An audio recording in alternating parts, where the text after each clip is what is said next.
তুই আল্লাহকে বিশ্বাস করিস? কেন করব না, অবশ্যই করি। তুই পাগল, মোবাইল এমনি এমনি হয়?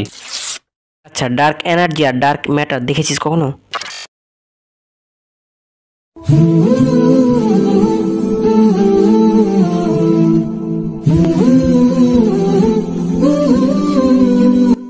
দেখ আমাদের চারিদিকে গাছপালা, প্রকৃতি, নদী-নালা, পশু পাখি, কতই না সুন্দর। সবই মহান আল্লাহর সৃষ্টি। হ্যাঁ, তুই আল্লাহকে বিশ্বাস করিস? কেন করব না, অবশ্যই করি। না মানে যাকে কখনো দেখিসনি, যার কণ্ঠ কোনোদিন শুনিসনি, তাকে কিভাবে বিশ্বাস করিস? তোর তো দেখছি ভালোই বুদ্ধি। হ্যাঁ অবশ্যই, আমার তো অনেক বুদ্ধি। আচ্ছা, বুদ্ধির কণ্ঠ কেমন? হ্যাঁ, তুই কি পাগল? বুদ্ধির কণ্ঠ শোনা যায়? ও আচ্ছা, তাহলে বুদ্ধি দেখতে কেমন? তুই তো আসলে পাগল হয়ে গেছিস, তোকে তো ডাক্তার দেখা উচিত। তাহলে যে বুদ্ধিকে দেখা যায় না, যার কণ্ঠ শোনা যায় না, সেই বুদ্ধিকে কেন বিশ্বাস করিস? না এটা মানে তো এটা তো বিজ্ঞানীরা বলে, এই জন্য আমরা এটা বোঝা যায়, সেজন্য বিশ্বাস করি। আচ্ছা ওয়েট, এই যে আমার হাতের মোবাইলটা দেখতে পাচ্ছিস? হ্যাঁ খুবই সুন্দর তো, অনেক সুন্দর। মানে এটার কত দাম লেগেছে? না, এটার কোনো দাম না, এটা এমনি এমনি হয়ে গেছে। মানে এমনি এমনি হয়ে গেছে মানে? মানে এটা এমনি এমনি হয়ে গেছে। তুই পাগল, মোবাইল এমনি এমনি হয়? আচ্ছা, মোবাইল এমনি এমনি তৈরি হতেই পারে না, ঠিক আছে, অথচ তুই এমনি এমনি তৈরি হয়ে গেছিস। এত এত গাছপালা, পশু পাখি, এত বড় গ্যালাক্সি, এত বড় মহাবিশ্ব, এগুলো সব এমনি এমনি তৈরি হয়ে গেছে? এদের কোনো স্রষ্টা নাই?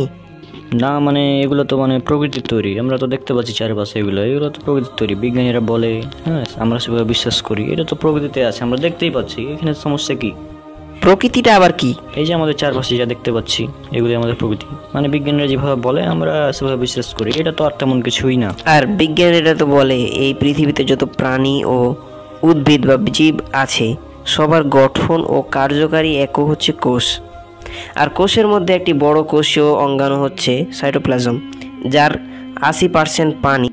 আর এজন্যই বিজ্ঞানীরা কোনো গ্রহে প্রাণ বা জীবন আছে কি না এটা খোঁজার সময় তারা আগে দেখেন ওই গ্রহে পানি আছে কি না। অর্থাৎ আমরা বুঝলাম প্রাণের মূল উৎস হচ্ছে পানি। আর এই বিষয়ে আল্লাহ রাব্বুল আলামিন কি বলেছে জানিস? না জানি না। আচ্ছা দাঁড়া, তোকে কোরআন থেকে দেখাই। দেখি তোমার আল্লাহ কি বলেছে। এই যে দেখ, সূরা আম্বিয়া 21 নম্বর সূরা 30 নম্বর আয়াত। আওয়ালাম ইয়ারাল্লাযীনা কাফারু আন্নাস সামাওয়াতি ওয়াল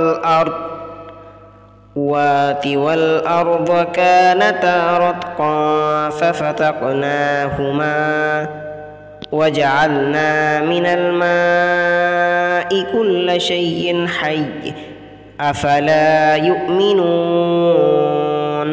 যারা কুফরি করে তারা কি ভেবে দেখে না যে আকাশমণ্ডলী ও পৃথিবী মিশেছিল ওতপ্রোতভাবে?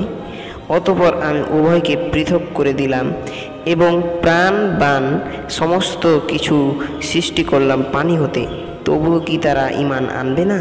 অর্থাৎ এ আয়াত থেকে দুটি বিষয় স্পষ্ট হলো। এক, প্রাণ বা জীবন সৃষ্টি পানি থেকে। দুই, বিগ ব্যাং থিওরি। আধুনিক জ্যোতির্বিজ্ঞানীদের মতে আদিতে আকাশ, সূর্য, নক্ষত্র ও পৃথিবী ইত্যাদি আলাদা আলাদাভাবে ছিল না, একসাথেই ছিল, বরং সব কিছুই ওতপ্রোতভাবে মিশেছিল। তখন মহাবিশ্ব ছিল অসংখ্য গ্যাসীয় কণায় সমষ্টি। পরবর্তীকালে মহাবিস্ফোরণের মাধ্যমে নক্ষত্র, সূর্য, পৃথিবী ও গ্রহসমূহ সৃষ্টি হয়। এটি বিগ ব্যাং বা মহাবিস্ফোরণ থিওরি। তুমি বলছো বিজ্ঞানীরা বলেছে, কিন্তু বিজ্ঞানীরা বলার আগেও যে আল্লাহ পাক রব্বুল আলামিন কোরআনের মাধ্যমে বলে দিয়েছেন, এটা তো তুমি জানো না। শুধু তাই না, এরকম আরও হাজারো উদাহরণ আছে। আচ্ছা, আরেকটা প্রশ্ন করি, মহাবিশ্ব সম্প্রসারণ কেন হয়? এটা মানে এটা তো বিজ্ঞানীরা আমাদের যেরকমটা বলেছে আর কি, এই মহাবিশ্ব সম্প্রসারণ তো হচ্ছে আমরা, কারণ মহাবিশ্ব একসময় একসাথে মিশেছিল, আমরা যেটা জানি বিগ ব্যাং থেকে। হ্যাঁ, তারপর মহাবিশ্ব ধীরে ধীরে সম্প্রসারিত হয়েছে এবং তারপর এবং এটা হয়েছে ডার্ক এনার্জির কারণে। এটা খুব সুন্দর একটি বিষয়। তবে একটা সময় আসবে যখন মহাবিশ্ব আবার সংকুচিত হয়ে যাবে, এবং এটা হবে ডার্ক ম্যাটারের কারণে। আর এটা আমাদেরকে বিজ্ঞানীরা জানিয়েছে এবং আমরা সেভাবে বিশ্বাস করি। আচ্ছা, ডার্ক এনার্জি আর ডার্ক ম্যাটার দেখেছিস কখনো? তুই কি পাগল? ওটার নাম ডার্ক এনার্জি কেন? ওটা ডার্ক বা কালো অদৃশ্য, এই জন্য তো ওটার নাম ডার্ক। আচ্ছা, অদৃশ্য কিভাবে বিশ্বাস করিস? বিজ্ঞানীরা বলেছি ভাই, এটা তো বিশ্বাস করাই লাগবে, মানে বিজ্ঞানীরা যেহেতু বলেছে বিশ্বাস তো করবোই। আচ্ছা, আমরা যে আল্লাহকে না দেখে বিশ্বাস করি, তো এটা নিয়ে তোরা হাসাহাসি করিস কেন? এটা মানে তেমন কিছু না। আর এই যে মহাবিশ্ব সম্প্রসারণের কথা, এটা তো আর কোরআনে নাই। ওয়েট ওয়েট, এই মহাবিশ্ব সম্প্রসারণের কথা আল্লাহ কোরআনে উল্লেখ করে দিয়েছেন। কিভাবে, কোথায় আছে দেখি? সূরা জারিয়াত 51 নম্বর সূরা 47 নম্বর আয়াত। তুই দেখ। দেখা দাও আমাকে। হ্যাঁ দেখ। অবশ্যই আমি এখানে দলিলে বসে আছি তো। তুই দেখ। এই যে ওয়াস-সামাআ বানাইনাহা বিআইদিন ওয়া ইন্না লামুসিউন। আমি আকাশ নির্মাণ করেছি আমার ক্ষমতা বলে, এবং আমি অবশ্যই মহা সম্প্রসারণকারী। আচ্ছা যাই হোক, মহা সম্প্রসারণের কথা না হয় মানলাম, কিন্তু মহা সংকোচনের কথা তো আর কোরআনে নাই। এটাও আছে কোরআনে।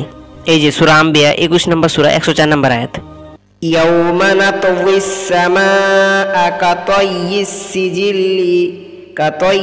সিজিল্লি লিল কুতুব কামা বাদানা আউওয়ালা খালকিন নুঈদুহু ওয়া'দান আলাইনা ইন্না কুন্না ফাইলিন।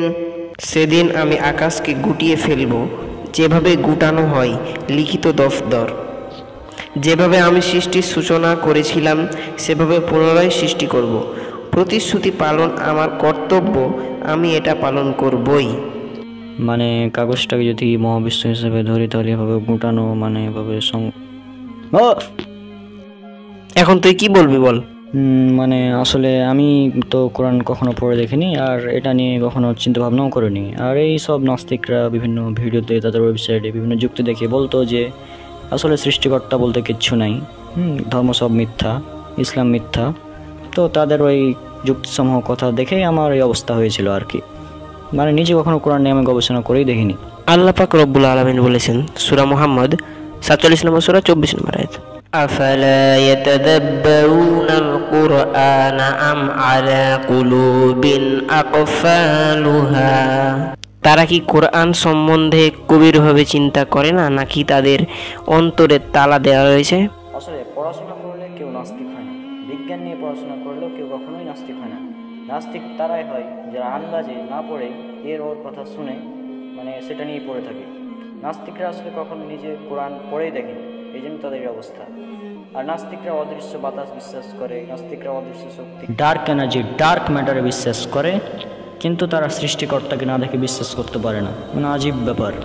আর এ কারণেই আল্লাহ সুবহানাহু ওয়া তাআলা তাদের উদ্দেশ্যে বলেছেন, যা সূরা তূর 52 নম্বর সূরা 35 নম্বর আয়াতে উল্লেখ করা হয়েছে, আম খুলিকু মিন গায়রি শাইইন আম হুমুল খালিকুন। তারা কি স্রষ্টা ছাড়াই সৃষ্টি হয়েছে, নাকি তারাই স্রষ্টা?